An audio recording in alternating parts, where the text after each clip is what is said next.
Paul Newman. He gave away more than $600 million. He built a camp where dying children could ride horses for free. He was, by one measure, the most generous American of the entire 20th century. So how did Paul Newman's own daughters end up suing the foundation that carries his name? The answer sits inside the estate he left behind, alongside a memoir he never wanted published, a confession his wife made about the only peace he ever found, and a silence he kept for 30 years about his son. This is the full story. The 14,000 pages he thought he destroyed. In 1986, Paul Newman was 61 years old, and for the first time he decided he wanted to truly understand himself. To do that, he turned to one of the people he trusted most, his close friend Stuart Stern, the screenwriter who wrote Rebel Without a Cause. Newman suggested an unusual project. Stern would record long, detailed interviews with him, and he would also speak to the people who knew Newman best. That included his wife, his children, childhood friends, Navy friends, directors, and co-stars. Still, Newman made one thing clear from the very beginning. Everyone had to be completely honest. No acting, no polishing the truth, no protecting anyone's image. The project stretched over 5 years, from 1986 to 1991. During that time, Stern interviewed not only Newman himself, but also an extraordinary group of people from his life and career. Among them were directors such as John Huston, Martin Ritt, George Roy Hill, and Elia Kazan. Actors also took part, including Karl Malden and a young Tom Cruise. As the conversations went on, hundreds of hours of recordings piled up, and all of them were carefully turned into transcripts. In the end, those interviews filled thousands of pages.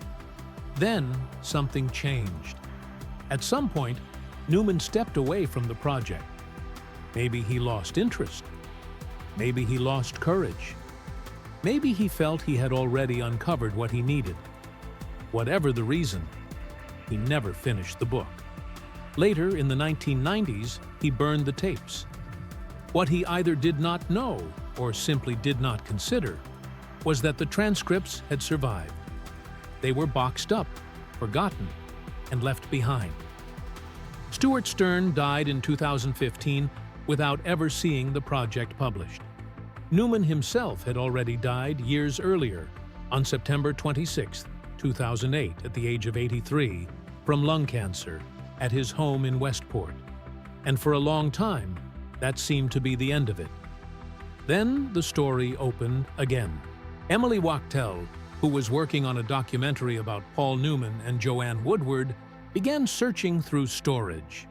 There, she found the missing transcripts, all 14,000 pages of them. For Newman's daughters, that discovery brought a real ethical problem. Their father had spoken under a promise of full honesty, and later he had apparently tried to erase the record.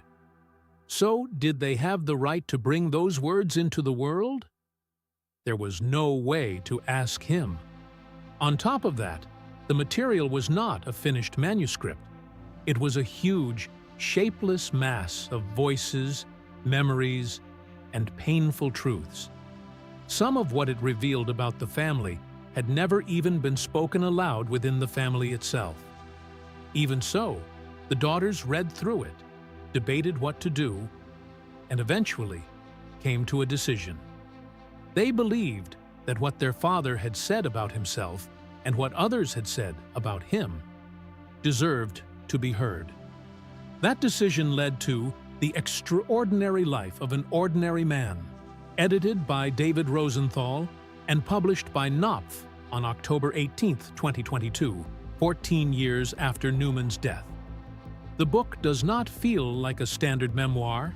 Instead, it unfolds as something far more unusual and powerful. It is a chronological oral history built from many voices, all drawn from those 14,000 pages. Newman tells his story, but his version is constantly joined, challenged, and deepened by the people who lived beside him. His daughter Melissa wrote the foreword, and his daughter Clea wrote the afterword. At the same time, the same material became the basis for a 6-part documentary series, The Last Movie Stars, directed by Ethan Hawke and released on HBO Max in July 2022. In that series, actors read the transcripts out loud, with George Clooney voicing Newman and Laura Linney voicing Joanne Woodward. For years, the world thought it knew Paul Newman. He was the coolest man alive. He was the charming outlaw in Butch Cassidy and the Sundance Kid, the unbreakable rebel in Cool Hand Luke, the hustler, the race car driver, the philanthropist, the famous face on a bottle of salad dressing. Yet what came out of those boxes revealed someone far more complicated, far more wounded, and far more human. The Wailing Wall in the dining room. The first shock arrives almost at once, and it has nothing to do with movies or fame. Instead, it comes from a family home in Shaker Heights, Ohio, and from a memory that is hard to forget. 2 young boys, Paul and his older brother Arthur, used to smash their heads into the dining room wall. They did not do it lightly. Newman said they hit the wall hard enough that, over time, they knocked the plaster loose behind the covering. They kept doing it in secret until the damage became too large to hide. Later, in one of the most haunting lines in the memoir, Newman called that damaged spot their own Wailing Wall. Then he explained why. He had rage inside him, he said, and there was nobody his own size to take it out on. So he took it out on the wall. That rage runs through almost everything that follows. At the center of it stood his father, Arthur Sr. He ran a successful sporting goods store, but in Newman's telling, he was a distant, bitter alcoholic whose sarcasm left no room for warmth. Paul spent his life feeling that his father never once made him believe he had value. His mother, Tress, shaped him in a different way. She admired his looks and focused on them constantly, but Newman felt she saw little beyond that. As a result, he carried a painful belief for most of his life. He believed his father died thinking he was a failure, and no amount of success ever reached deep enough to undo that. That is what makes these pages so striking. On screen, Newman seemed to embody confidence. He looked calm, strong, self-possessed. Audiences loved the grin, the ease, the cool control. Yet behind that image, according to Newman himself, was a man built on shame. The public saw swagger. The transcripts reveal how much pain sat underneath it. The only peace he ever found. The second revelation cuts even deeper, partly because Newman knew exactly how damaging it could be to his image and still chose to say it. For much of his adult life, he was a serious alcoholic. The scale of his drinking is hard to take in. Newman described consuming alcohol in amounts that would overwhelm most people. There was beer by the case, then hard liquor after that. He drank through major films, major successes, and major turning points in his life. Yet the most painful line on this subject does not come from Newman himself. It comes from Joanne Woodward, his wife of 50 years, and an Oscar-winning actress in her own right. Looking back on her husband's inner life, she said the only peace she believed Paul ever found was the peace he found in being dead drunk. That single sentence changes the way you see him. The man who looked so steady on screen, the man who seemed fully in control in every crisis, apparently could not find that same calm in real life. Whether it was Cool Hand Luke eating 50 eggs, Fast Eddie Felson focusing over a pool table, or Butch Cassidy smiling at the edge of danger, Newman gave the impression of deep inner ease. Yet according to the person who knew him best, that peace existed for him only inside intoxication. Newman spoke about this with unusual clarity in the transcripts. He also spoke honestly about where he believed the problem began and where he feared it would end. His father had been an alcoholic too. Newman understood that history, and he worried, with painful accuracy, that he had passed the same weakness on to his son, the movie star who didn't believe he could act. Then comes another surprise, and for many readers, it may be the strangest one of all. Paul Newman did not believe he was deeply talented. He believed he was beautiful. That belief appears again and again throughout the memoir. Newman was accepted into the famous Actors Studio in New York, the same place that helped shape actors like Marlon Brando and James Dean. Even so, he never really believed he belonged there. He wrote that he was sure the other actors must have been wondering how someone like him had been admitted. In his own mind, the answer had little to do with skill. He thought the panel had responded to his face. Because of that, he came to see his own acting in a very specific way. He believed he built performances from the outside inward, relying on hard work, technique, and control, because he did not possess the instinctive power he admired in Brando. He remained deeply insecure about being valued for his looks. He hated the endless attention given to his beautiful blue eyes. And in private, he often saw himself as a fraud. The record of his career tells a very different story. Newman earned Academy Award nominations across 5 separate decades. He was nominated for Cat on a Hot Tin Roof, The Hustler, HUD, Cool Hand Luke, Absence of Malice, and The Verdict. For years, he kept losing. Then at last, he won Best Actor for The Color of Money, an Oscar awarded in 1987. Even then, his relationship with success remained complicated. He did not attend the ceremony. The year before, he had already received an honorary Oscar. Then in 1994, the Academy gave him the Jean Hersholt Humanitarian Award. Elia Kazan called him an honest actor.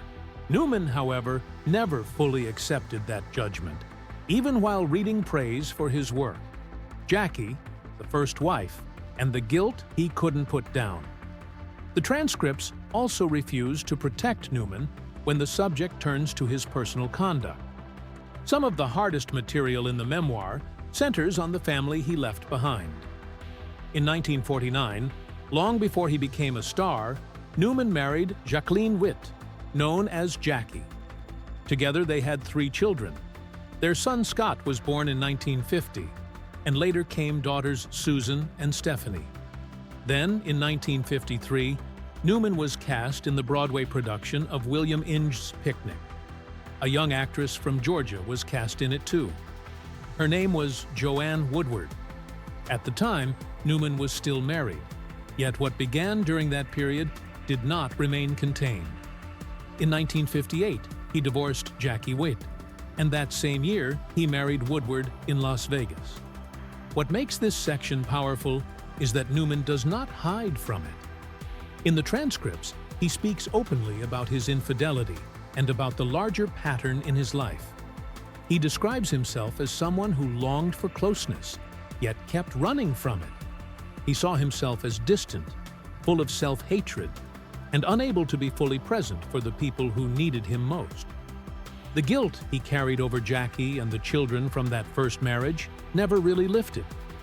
The memoir also throws a famous public myth into a harsher light.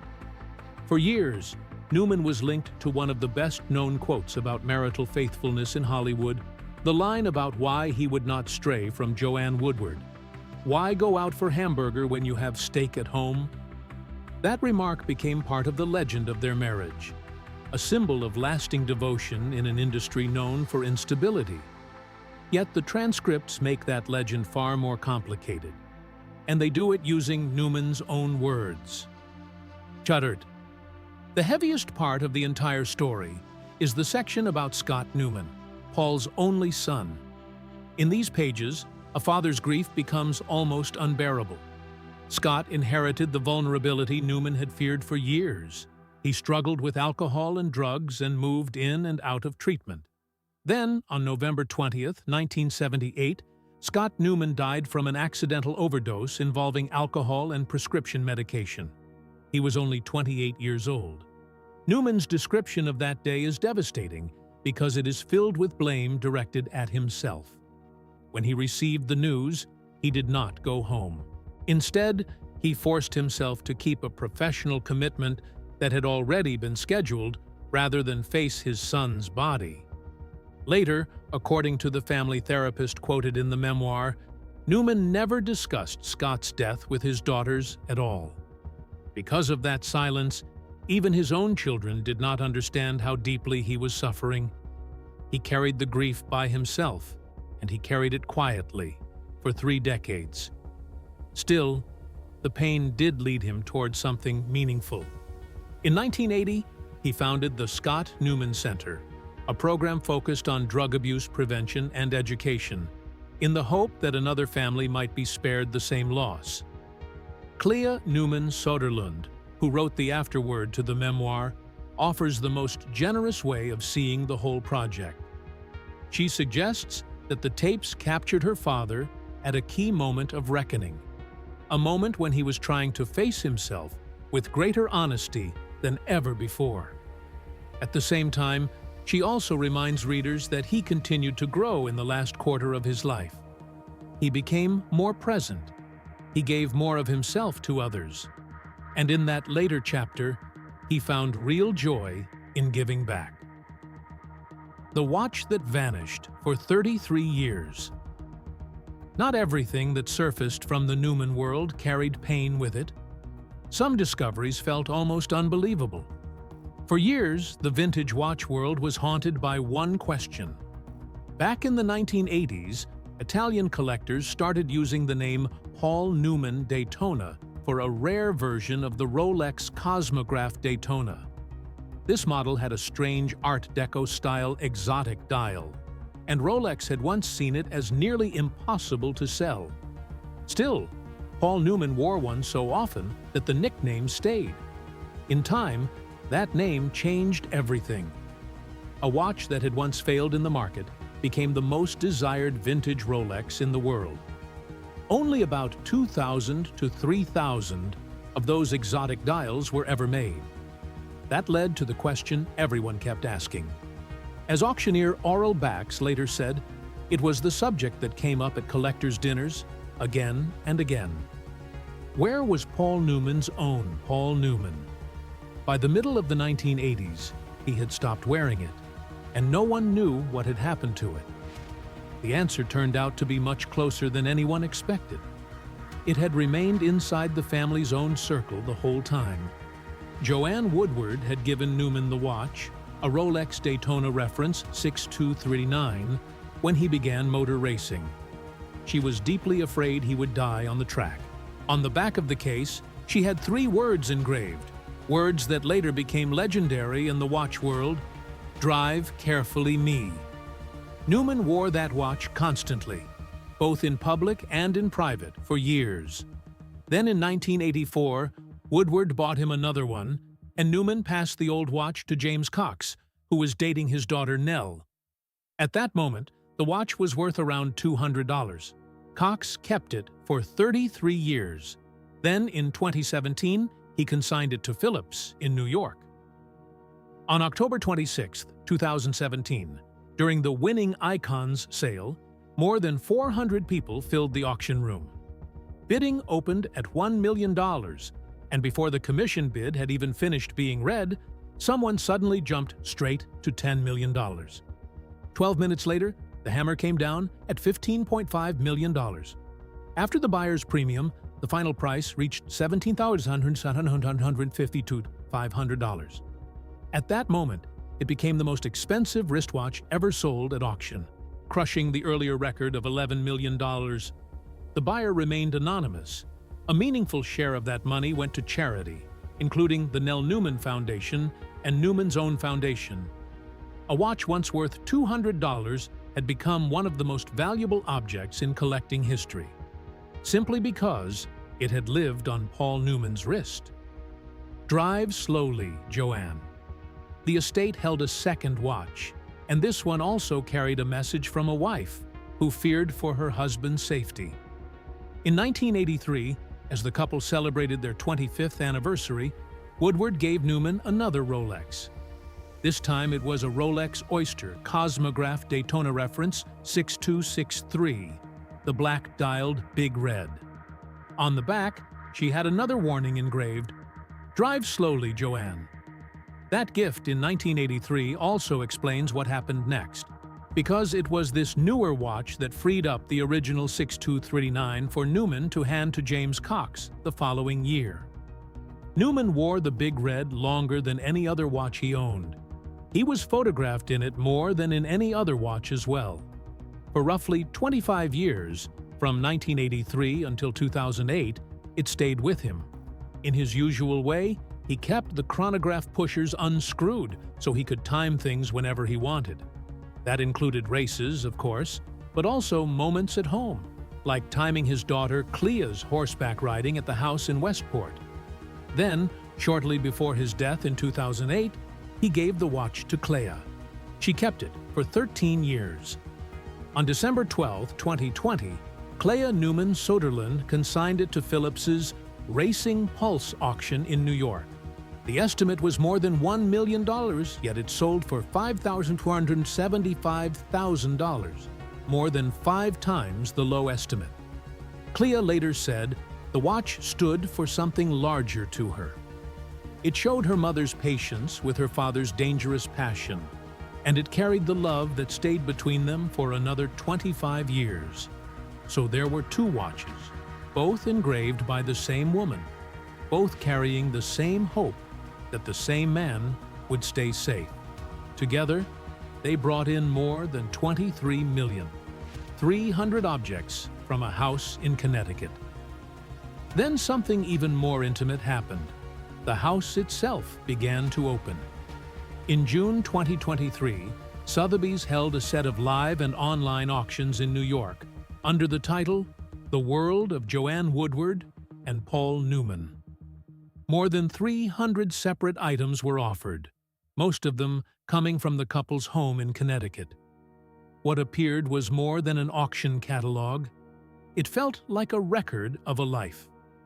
The collection included film and entertainment memorabilia. It also held a large amount of automotive and racing material, reflecting the passion that had shaped so much of Newman's later life. There were family photographs, there was antique furniture, and decorative art gathered across more than 50 years of marriage. More watches appeared too. One was a steel Rolex Daytona, given to Newman after his team's class victory at the 1995 running of the 24 Hours of Daytona. Another was a white gold Daytona, the only precious metal example he is known to have worn.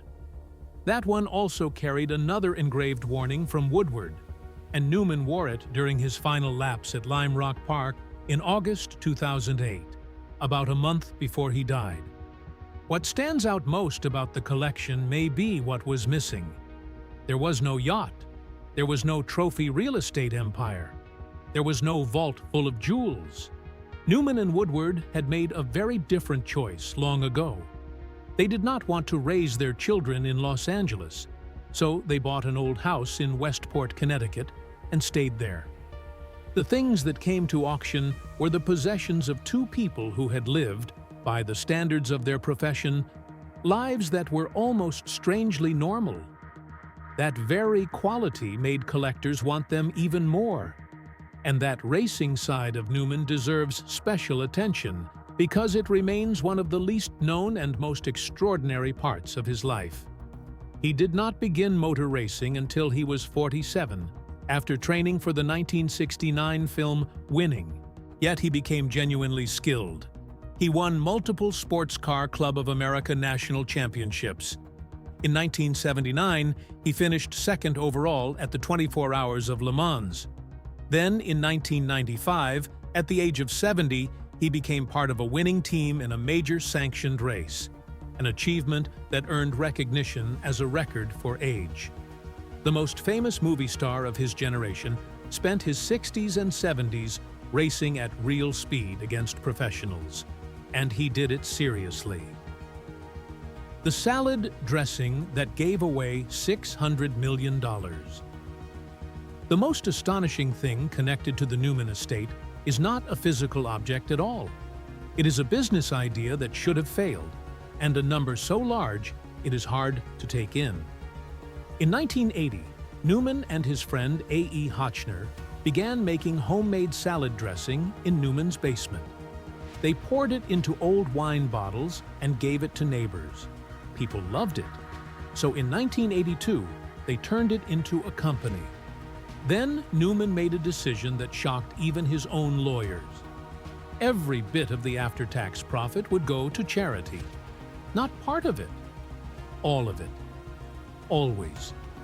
He treated the whole thing with humor, even giving it a slogan that sounded exactly like him: shameless exploitation in pursuit of the common good. But the business was no joke. Newman's Own grew from salad dressing into pasta sauce, popcorn, lemonade, and many other products. And as the company grew, the money kept flowing to thousands of charities. In 2005, he created the Newman's Own Foundation to guide that work. Recent counts say the enterprise has given away more than $600 million. One estimate mentioned in his memoir even argues that, when measured against his own income, Newman was the most financially generous individual in 20th century American history. He backed his beliefs in public too. President Richard Nixon placed him on the famous enemies list, reportedly at number 19. Newman liked to say that being on that list was one of the proudest achievements of his life. The camp he built for dying children. Then, in 1988, Newman used those profits to do something that had no real precedent. He founded the Hole in the Wall Gang camp in Ashford, Connecticut. The camp took its name from the outlaw hideout in Butch Cassidy, and it was created for children with cancer and other serious illnesses. Every child attended for free. The idea sounds simple when stated plainly, yet it changed everything for the children who came there. These were children whose lives had been shaped by sickness, hospitals, and limits placed on their bodies. Newman built a place where, for a while, they could simply be children. They could ride horses, go fishing, sing, laugh, and make noise. People who knew him said he was happiest there, moving through camp as an older movie star, surrounded by children who often did not even know exactly who he was. The camp did not remain a single place for long. Its model grew into the Serious Fun Children's Network, a worldwide community of camps and programs for seriously ill children. His daughter, Clea, became deeply involved in running it. Out of everything connected to the Paul Newman estate, the watches, the papers, the money, this may be the part he himself would have called most important. The shock inside the estate plan. Then came the discovery that changed the Newman legacy into a legal battle. For years before his death, Paul Newman had spoken clearly about what he wanted. His lawyer prepared a long letter that laid out his estate plans, and that letter said his children would have a major voice in deciding how a large share of the charitable money would be distributed. A little more than a year before he died, Newman also said in a recorded interview that each of his children received a set amount every year to give away, that they would also be giving away his estate, and that they sat on the boards of the companies and the foundation. Then, according to later accounts of the case, Newman signed another document about 2 months before his death, while he was gravely ill. It was called a consent of sole member, and it placed 2 longtime advisors, Robert Forrester and Brian Murphy, as the second and third members of the Newman's Own Foundation. When Newman died on September 26, 2008, his daughters say they discovered something they had never expected. None of them would sit on the foundation's board of directors. The charitable trusts they believed would be funded when their father died would also remain unfunded until after the death of their stepmother, Joanne Woodward. In the years that followed, the daughters alleged that the foundation sharply reduced the distributions going to them and to the charities they supported. Then, in August 2022, two of the daughters, Nell Newman and Susan Kendall Newman, sued the Newmans' own foundation. Their case focused on one condition. They said Newman had granted the foundation rights to his name, image, and likeness, though not without limits. According to them, that agreement required the foundation to allocate $400,000 every year to each of his daughters' foundations. They claimed those payments had been cut dramatically, and they asked for roughly $1.4 million, which they said they planned to give to charity rather than keep for themselves. Their attorney stressed that the lawsuit sought no personal payout. It sought accountability for charities they believed had lost money that should have gone to them. The foundation answered forcefully. A spokesperson called the lawsuit meritless. The foundation said its board had to follow the rules governing 501c3 organizations, that charitable decisions change from year to year, and that good governance does not allow permanent funding promises for anyone, including Nell and Susan Newman. From the foundation's view, a meritless lawsuit would only pull money away from the very people Newman's generosity was meant to help. That is what makes this part of the story so sad. A man who gave away a fortune with rare generosity left behind an institution carrying his name, and his own daughters ended up in court against it. Each side said it was protecting what he truly wanted. Joanne, watching over all of this, quietly, is the woman who engraved those two watches. Joanne Woodward was born on February 27, 1930. She won the Academy Award for Best Actress for The Three Faces of Eve in 1958. She was married to Newman for 50 years, and as of this writing, she is still alive at 96, making her the oldest living recipient of that Oscar.